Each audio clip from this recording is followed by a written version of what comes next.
안녕하세요, 리입니다. 여러분은 어떤 일이 일어나기도 전에 최악의 시나리오부터 떠올리고 보는 습관 혹시 가지고 계신가요? 전 이 습관이 꽤 어렸을 때부터 있었던 것 같아요. 어떻게 보면 이 습관이 저에겐 일종의 대응체계, 자기방어의 수단이었어요. 우리가 흔히 어떤 안 좋은 뉴스, 충격적인 뉴스를 들었을 때 이미 그 처음 받는 충격에서 나중에 들려올 소식이 또 어떻게 될지 모르잖아요. 그 상황에서는. 그러니까 어떻게 보면 내가 미리 최악의 시나리오까지 떠올리고 보는 거예요. 그러면서 나중에 받을 충격에 미리 대비를 하는 거죠. 이미 내가 떠올려 봤으니까, 이미 내 머릿속에서 그려 봤으니까 만약에 그 상황이 온다면, 안 오길 바라지만 온다면 조금이라도 덜 충격받을 수 있게.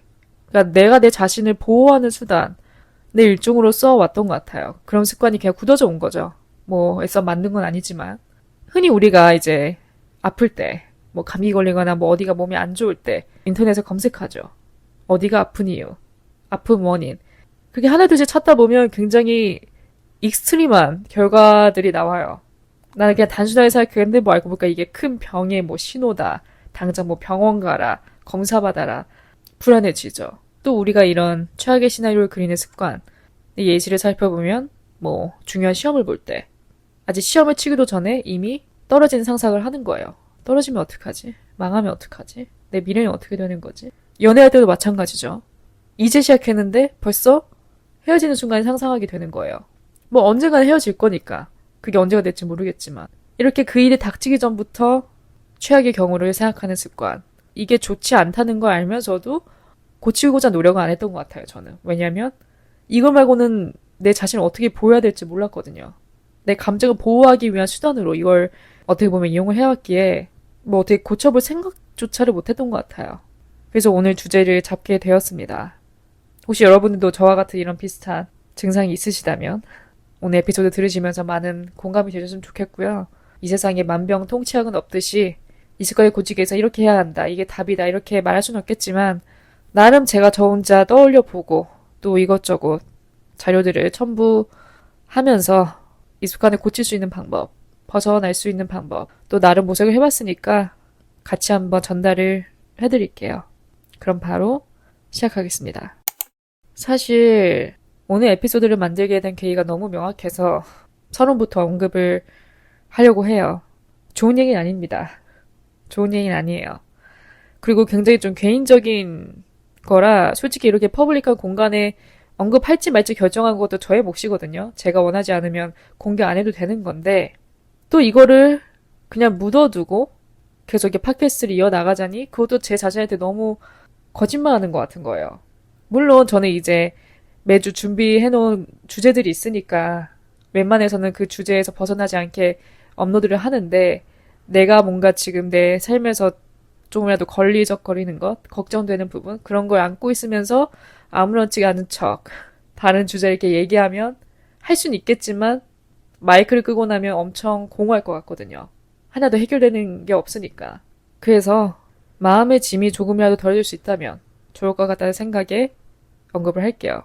우리가 일반 건강검진 하죠. 국가건강검진 1년에 한 번씩. 보통 저와 같이 20대 분들은 간단하게 하죠. 피검사, 소변검사 등등. 저는 그 건강검진을 이제 21살 때 받고 계속 안 받아왔어요. 그냥 완전 잊고 살아왔죠. 받을 생각조차 해본 적이 없어요. 젊은 사람들, 특히 20대는 자기 건강에 그렇게 아주 신경을 쓰지 않죠. 왜냐하면 젊으니까. 물론 그 여성분들 암검진, 자궁경부암 그거는 항상 받아왔고 일반 건강검진은 안 받아오다가 이제 작년부터 받았어요. 작년에 받았는데 약간 걸리적거린 게 있었습니다. 심각한 건 아닌데 그때 이제 처음 알게 되고 걱정이 돼서 재검을 받으러 갔어요. 근데 괜찮다고 하더라고요. 정상이라고. 그렇게 이제 잊고 살다가 이번에 몇 주 전에 받았습니다. 근데 받을 때부터 약간 느낌이 이렇게 좋진 않았어요. 뭔가 또 나올 것 같았거든요. 그냥 기분이 그랬어요. 그래서 더 빨리 이제 받아야겠다 생각을 해서 이제 간 건데 아니나 다를까 이제 작년이랑 똑같은 결과가 나온 거예요. 그 결과를 확인한 게 이제 오전이었는데 그걸 본 순간부터 그날 하루는 일이 손에 안 잡혔어요. 정말 고뇌에 빠진 사람처럼 밥 먹는 내내, 운동하는 내내 그냥 그 생각밖에 안 났어요. 보통 한 번은 일시적인 것, 우연이라 하고 넘어갈 수 있는데 두 번 2년째 똑같은 결과가 나왔다는 거는 분명히 어딘가에 문제가 있다는 거니까 불안해지기 시작한 거예요. 그래서 다 제쳐두고 대학병원으로 갔습니다. 제대로 좀 디테일하게 검진을 받고 싶어서. 가서 이제 외래 진료를 받을 때 교수님이 저를 겉으로 보시더니 제가 워낙 젊고 그러니까 당연히 이제 뭐 별거 아닐 거다, 일시적일 거다 하고 이제 그날 검진을 받고 이제 집에 돌려보냈는데 그 다음날 결과 나온 거 보니까 똑같은 거리적거릴 만한 게 나왔으니까 이제 그때부터 얘기가 달라진 거죠. 뭐 지금 당장 뭐 치료를 요하는 수준은 아닌데 좀 더 정밀한 검사가 필요할 것 같다. 그래서 그냥 한 달 있다가 다시 오라 하더라고요. 뭐 지금 당장 뭐 조치를 취할 그런 게 아니래요. 뭐 약을 먹어야 되는 그럴 정도도 아니고 뭐 심각한 그런 건 아니니까 아직은. 그래서 한 달 뒤에 오라는 이제 얘기를 받고 왔습니다. 그날 집에. 절망스럽더라고요. 하루아침에 일상이 그냥 180도 바뀐 느낌? 어제까지는 정말 아무 걱정 그런 거 없이 정말 행복했는데 하루아침에 일상이 뒤틀린 느낌인 거예요. 그래서 그런 증상과 관련된 뭐 병명, 질환, 사람들 후기를 몽땅 찾아보기 시작했죠. 찾아보면 찾아볼수록 깊은 수렁에 빠진 느낌인 거예요. 그러니까 최악의 시나리오가 정말 갈 때까지 간 거죠. 나는 아직 뭐 진단을 받은 것도 아닌데 이게 내 얘기가 되니까 차원이 달랐어요. 보통 우리가 주변에 소중한 사람, 가족이 아프다 하면 걱정되죠. 신경 쓰이고. 근데 그 주체가 내가 되니까 얘기가 다른 거예요. 근데 또 이건 내 몸이잖아요. 내 몸의 주인은 난데 오직 나만이 컨트롤할 수 있는 거잖아요. 그 누구도 어떻게 해줄 수가 없는 거죠. 별의별 생각 다 했던 것 같아요. 일단은 왜 이런 게 생겼을까? 이게 약간 면역 체계 이상이라 하는데 그동안 내가 내 몸을 잘 안 살폈나? 나는 딱히 뭐 과식도 안 하고 폭식도 안 하고 배달 음식도 안 시켜 먹고 나름 이제 집에서 해먹는 그런 걸로 건강 유지를 할 수 있다고 충분히 할 수 있다고 생각을 해왔는데 어디서 뭔가 빠졌나? 뭔가 부족했나? 또 생각해보니까 너무 안 먹고 산 것 같기도 하고 제가 일단 자취하면서 먹는 양이 줄었거든요. 밥 양이 줄었어요. 그래서 내가 약해졌나? 근데 이게 또 증상이 없었으니까 전혀 여태까지 몰랐던 거죠. 만약에 검사 안 했으면 평생 모르다가 뭐 나중에 끝에 가서 발견하고 그랬으면 더 이제 안 좋았겠지만 다행히 지금이라도 발견한 게 뭐 어떻게 보면 다행인데 또 이걸 알게 됐으니까 전으로 돌아갈 수 없는 느낌인 것 같은 거예요. 이미 알아버렸으니까 내 삶이 뭔가 예전과는 같지 않을 것 같은 걱정거리 하나 추가되었으니까. 근데 그게 또 내 자신에 관한 나에 대한 거니까 요 며칠 새 정말 롤러코스터 타는 것 같았어요. 팟캐스트는 어떻게 해야 되지? 이 정도 내가 팟캐스트에 임할 수 있을까? 뭐 쉬어야 되나? 관둬야 되나? 마이크 잡을 힘이 없어야 내려놓지. 그것도 아닌데 지금 이거 가지고. 일단 내 자신부터 이게 마음이 지금 온전치가 못하니까 불안하니까 아무것도 안 잡히는 거죠. 뭔가 내가 내 자신도 인정할 만한 그런 뚜렷한 원인이 있으면 모를까. 그런 게 없는 것 같으니까. 뭔가 딱 하나를 찝어낼 수 없으니까 답답하기도 하고. 근데 뭐 지금 할 수 있는 건 그냥 한 달 동안 잘 관리해서 다음 검사할 때 좋은 결과를 받는 거. 그게 다니까 또 뭐 어쩌겠어요. 몸은 거짓말하지 않는다고 하죠. 이 일을 계기로 제 삶의 패턴을 쭉 돌아봤습니다. 뭐가 부족했는지. 확실히 좀 잘 먹어야 되는데 아주 그렇게 야무지게 챙겨 먹지 못한 그런 부분도 있었던 것 같고 잠을 제가 좀 소홀히 한 것도 없지 않아 있는 것 같아요. 잠이 또 보약이라 하는데 그래서 앞으로는 좀 모든 걸 이제 정상으로 되돌려놓기 위해서 제 몸에 귀를 기울여야 하는 시간인 것 같습니다. 일단 거슬릴 만한 것들을 다 한번 제거해 보려고 합니다. 커피도 한번 끊어 보려고요. 제가 20대 초반과 이제 20대 후반 그 사이에 공백이 있었잖아요. 건강검진 공백. 그때 동안 이제 제 몸에 변화를 줬던 것들, 좀 소홀히 했던 것들, 그런 것들 이제 하나씩 좀 추적을 해서 그러니까 원래대로 좀 돌이켜 보려는 그런 습관을 가지려고 합니다. 그래서 음식도 굉장히 신경 쓰고 있고 이럴 때 좀 가족의 도움을 많이 받아야죠. 혼자 살 때 제일 서러운 게 아픈 거인 거 아시죠, 여러분? 이럴 때는 누군가와 있는 게 굉장히 도움이 됩니다. 그래서 저도 가족, 집에서 좀 보내는 시간 늘리려고 하고 무엇보다 제가 이 경험을 계기로 또 그 전부터 그랬지만 확실히 제가 변화된 것 중 한 가지는 알립니다, 이제. 숨기지 않아요. 저도 워낙 좀 혼자 이렇게 삭히는 스타일이라서 예전에는 그냥 혼자 생각하고 혼자 이제 떨쳐내려고 했어요, 항상.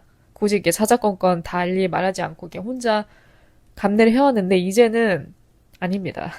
이번에 이런 이슈도 바로 처음부터 알린 게 이제 가족이고요. 주변 친구. 그냥 알렸어요. 물론 주변 사람이 해줄 거는 뭐 위로 그런 거밖에 없지만 그냥 그 자체가 굉장히 힘이 되거든요. 그래서 숨기지 않고 알리는 것 정말 중요하다고 생각해요. 그래서 여러분도 혹시 뭐 혼자 겪고 계신 뭐 질병이나 아니면 뭐 마음의 병이나 그런 것도 있다면 숨기지 마세요. 적어도 제 가까운 사람 한두 명한테는 알리는 게 좋습니다. 그 알리면서 본인도 좀 치유를 받아요. 저도 그냥 얼마 전에 그냥 우울해하고 있었는데 친구가 그냥 전화를 했더라고요. 그거 모르는 상태로 이제 전화했는데 전화하면서 막 깔깔대고 웃으니까 한결 마음이 가벼워지더라고요. 좀 활기를 되찾는 것 같고 그 자체가 힘이 되었습니다. 그래서 오늘의 주제 최악을 생각하는 습관 늘 극복하는 것 중에 첫 번째는 뭔가 그럴 만한 일이 닥쳤을 때 주변 사람들에게 도움을 청해보는 것. 그냥 털어놓는 것? 내 생각이 거기까지 가버리기 전에. 그런 것도 도움이 되지 않을까 싶습니다. 혹시 여러분은 이런 생각 해보신 적 있나요? 너무 행복할 때, 행복에 겨울 때, 이 행복이 사라질까 하는 두려움. 너무 이제 평안할 때 내 삶이 두려운 거죠. 이 행복의 끝이 있을 것 같아서. 행복이 사라질까 하는 두려움. 행복의 기준은 사람마다 다르죠. 누군가에겐 일정 이상의 부가 행복의 기준일 수도 있고 누군가에겐 그냥 평범한 일상이 행복의 기준일 수도 있고 저는 뭐 행복 에피소드에서도 얘기를 했겠지만 제가 아무 일도 없는 게 가장 행복하다 생각합니다. 평안한 것. 나 안녕하고 내 자신이 안녕하고 내 주변 사람들 안녕하고 건강하고 뭐 똑같이 반복되는 일상에 갇혀있다 하더라도 그거조차도 행복이라고 느껴요. 그냥 내가 이 땅에 발 딛고 있는 거 멀쩡히 그 자체가 행복이라 생각합니다. 근데 간간히 이제 이렇게 사람이 살다가 이런저런 일이 터져요. 그때 이제 이런 생각이 들죠. 아, 내가 여태까지 너무 행복했구나. 복에 겨웠구나. 그럼 그렇지. 이럴 줄 알았어. 이런 생각? 작년 말이었을 거예요. 제가 이제 일을 하고 있는 중에 저 외할머니한테 이제 연락 한 통을 받았습니다. 외할아버지가 아프셔서 병원에 가셨다고. 그 문자를 보자마자 제가 밖으로 뛰쳐나갔습니다. 핸드폰을 들고. 바로 전화를 했죠. 무슨 일이냐. 근데 뭐 이렇게 실려 가신 건 아니고 이제 혼자 가셨는데 어디가 안 좋아서 가신 거예요. 그래서 입원을 하신 거죠. 아, 그 얘기를 듣고 와서 이제 그날 하루도 이제 어김없이 또 혼자 최악의 시나리오를 다 그리고 있는 거예요, 머릿속에. 결과가 안 좋게 나올 시나리오, 병원에 오래 계셔야 되는 시나리오 등등 갖가지 최악의 경우는 다 떠올렸던 것 같아요. 그런 다음에 아, 이제 다 떠올렸으니까 앞으로 무슨 소식이 들려와도 충격을 좀 덜 받겠지? 이러고 있었어요, 그때도 제가. 또 하필 그 시기가 이제 제가 이탈리아 여행을 앞두고 있던 시기라서 그 시점에 이제 그런 일이 닥치니까 아, 그럼 그렇지. 내가 여태 너무 복이 겨웠다. 뭐 여행이냐? 이러면서 마치 내가 행복할 자격이 없다는 둥 생각이 이제 거기까지 간 거예요. 그래도 다시 이제 마음을 다 잡고 별일 아니길 기도했죠. 할 수 있는 게 없어요. 그냥 기도하는 것밖에 없죠. 희망을 바랄 수밖에. 별일 아니길. 근데 다행히 뭐 심각한 그건 아니어서 2, 3일 만에 퇴원하셨습니다. 햄버거 얘기하다 보니까 이제 그 일화가 떠오르더라고요. 그때도 제가 이제 그런 습관을 끄집어냈었거든요. 이런 일종의 생각에서 벗어나기 위한 방법 중에 하나는 일단 마음가짐을 좀 달리해야 합니다. 일단 우리 모두는 행복할 자격이 있다. 그렇게 생각을 해야 돼요. 모든 사람은 행복할 자격이 있습니다. 행복을 누려야 돼요. 그리고 있을 때 더 감사하게 여겨야죠. 당연히. 뭐 살다가 안 좋은 일이 닥친다 하더라도 그거는 내가 행복할 자격이 없어서 그런 일이 닥치는 것도 아니고 나는 뭐 불행한 사람이니까 그런 일이 닥치는 것도 아니고 그냥 그런 일은 닥쳤을 뿐이에요. 왜 이런 일이 나에게? 너무 이런 생각에 빠지면 끝도 없더라고요. 더 깊은 수렁에 빠집니다. 인생이 내 맘대로 컨트롤 안 되잖아요. 삶에서 겪는 다양한 뭐 사건, 사고들을 그런 거 어떻게 우리가 컨트롤 할 수 있겠습니까? 그냥 닥치는 거지. 예고 없이. 그냥 인생이 그렇다는 것을 이제 인지하면 좀 마음이 편해져요. 저도 이제 아까 건강검진 얘기를 잠깐 끄집어 오면 자기 연민에 빠졌었죠. 잠시 동안. 왜 나한테? 내가 너무 안타까워 보이고 갑자기. 거울을 보는데도 그냥 얼굴에 근심이 써져 있는 것 같은 거예요. 근데 그런 생각 해봤자 소용이 없는 게 이유는 아무것도 모르는 거예요. 그냥 뭐 어떠한 깨달음이 있으니까 이런 일이 닥쳤겠죠. 어떠한 일종의 사인, 뭐 내 자신을 좀 더 잘 돌봐라. 몸에 더 귀를 기울여라. 생활 습관을 다시 한번 돌려봐라. 뭐 나를 일깨워줄 무언가가 있으니까 그러니까 이게 오겠지. 그냥 그렇게 좀 편하게 마음을 먹고 현실에 충실하는 거죠. 그럼에도 내 행복은 흔들리지 않는 거예요.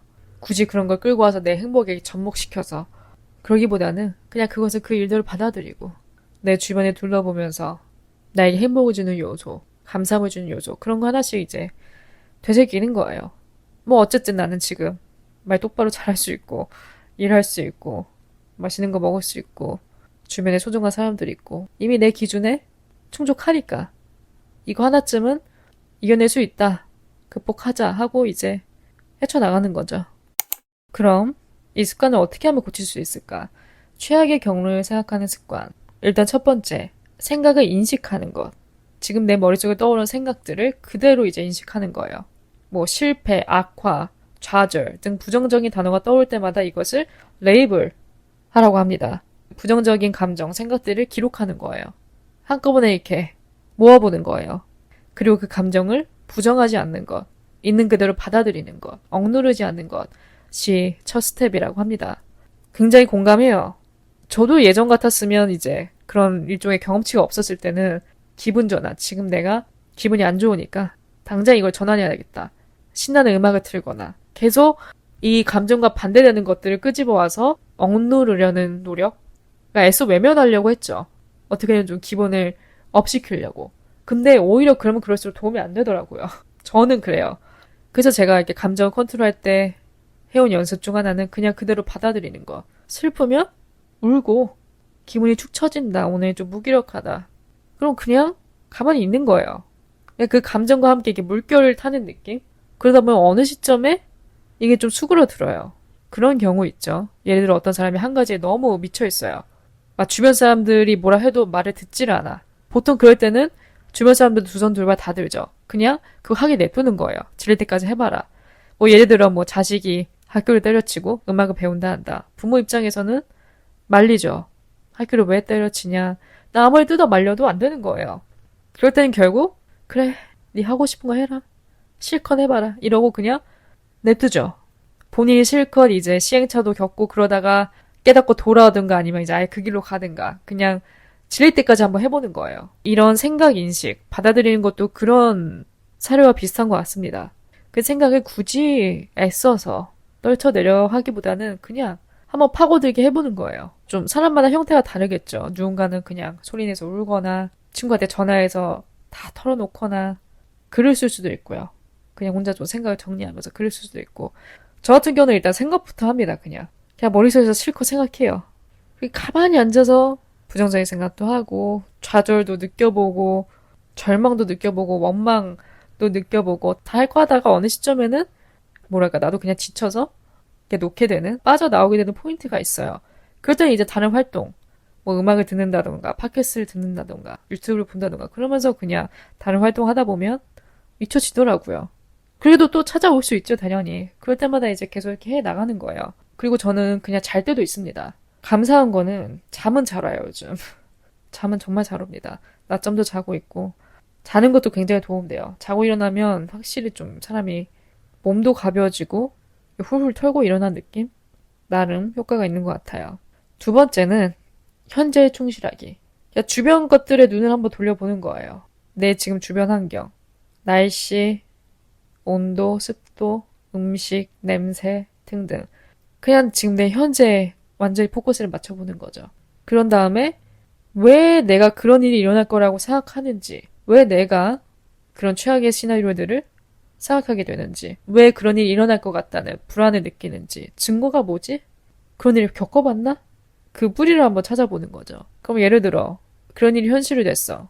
그럼 감당할 수 있겠어? 내 자신에게 한번 물어보는 거예요. 질문하면서 인생에서 어려웠던 시기, 좌절을 극복했던 시기를 한번 떠올려 보는 거죠. 어쨌든 극복을 해왔으니까 지금 이 자리에 우리가 있겠죠. 그쵸? 그런 것들 떠올리다 보면 아, 내 대처 능력이 내가 생각하는 것보다 훨씬 낫구나. 나쁘지 않구나. 이렇게 느낄 수 있습니다. 그러니까 사람이 경험만 한 게 없다는 게 이런저런 일도 이렇게 겪어봐야 경험치가 생겨요. 어떠한 감정도 처음 겪는 거랑 이미 겪어봤던 것도 겪는 거랑 다르거든요. 처음 겪으면 우왕좌왕하겠죠. 하지만 이미 겪어본 전적이 있으면 좀 약간 도가 트게 되죠. 뭐 어쩌겠어. 이겨내야지. 그렇게 되는 거예요. 현재, 현실에 집중을 하면서 과거에 나는 어떻게 대처했는지, 그때 깨달은 것이 무엇인지, 그때 나의 대처 방법이 뭐였는지, 그리고 내 자신을 믿는 것. 그것이 중요한 스텝이지 않을까 싶습니다. 오늘 내용이 너무 중구난방이지 않았으면 좋겠네요. 부디 제 이야기를 들어주신 여러분들 중에서도 공감하는 분들이 많았으면 좋겠어요. 많지 않더라도 한 명이라도 있으면 저는 그거 자체로 뿌듯할 것 같습니다. 그래도 저도 말하고 나니까 좀 후련하기도 하고, 그럼에도 결국 돌아오는 건 원점이에요. 인생은 계속돼야 되니까. 뭐 어쩌겠어. 계속 살아가야 되는데. 하던 거 계속 해야지. 이렇게 되네요. 한 가지 교훈이 있다면 건강검진. 여러분, 건강검진 가볍게 여기지 마시고 꼭 1년에 한 번씩 받으시고요. 그거 얼마 걸리지도 않으니까 30대부터는 좀 디테일하게 해도 되겠죠. 본인이 필요하다면. 아직 20세 분들이라면 비용도 무료고 시간 오래 걸리지도 않으니까 꼭 여러분 1년에 한 번씩 받으시고요. 남의 이야기는 없더라고요. 이게 이렇게 와닿을 줄 몰랐습니다. 이 세상에 남의 일이란 없다. 어른들이 그런 말 하죠. 천년 만년 살 것 같이 얘기하지 말라고. 한 번 더 이게 좀 경각심을 느끼게 되네요. 오늘 하루도 저의 이야기를 들으신 모든 분들 진심으로 감사드리고요. 내용이 마음에 드셨다면 별 5개와 느낀 점들, 또 공유해주고 싶은 부분, 그런 것도 있으면 리뷰로 남겨주세요. 여러분의 리뷰는 창작 활동에 큰 힘이 됩니다. 남은 하루 잘 보내시고요. 저는 또 다음 에피소드로 찾아뵐게요.